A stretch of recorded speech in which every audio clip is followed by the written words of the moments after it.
বিসমিল্লাহির রহমানির রহিম। একটা ওয়ালটন এসি ইনস্টলেশনের কাজ চলছে। তো এসে মোট 2টা এসি ইনস্টলেশন করা হয়েছে।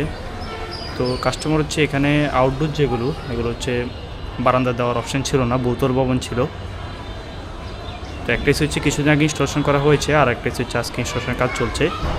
তো একটা এসির আউটডোর হচ্ছে কাস্টমার পলচার ছিল, আউটডোরের হাইট বেশি হওয়ার কারণে এটা ওই পাশে দেওয়া হয় না পলচারের গ্যাপে। এর বাড়িওয়ালা হচ্ছে সামনে লোক যাতে নষ্ট যাতে না হয় এই কারণে হচ্ছে সামনে কোনো আউটডোর দেয়নি। ওইখানে আউটডোর স্থাপনের জায়গা ছিল, কিন্তু এখানে যে গ্যাপ ছিল এই গ্যাপের মধ্যে হচ্ছে আউটডোর যেটা সেটা বসে নাই। এটাতে প্রায় এক্সট্রা 5 মোট সব মিলে 35 মিটার 5 দিয়ে বিল্ডিংয়ের পাশ দিয়ে বহুতল ভবন বিল্ডিংয়ের পাশ দিয়ে ঘুরে হচ্ছে আউটডোরটা হচ্ছে এখানে দিতে হয়েছিল।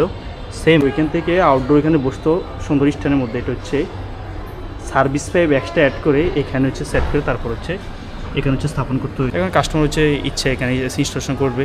আপনারা যারাই হচ্ছে এসি ক্রয় করেন আগে হচ্ছে আউটডোর যে লোকেশন সেটা পারফেক্ট আছে কিনা অবশ্যই দেখবেন।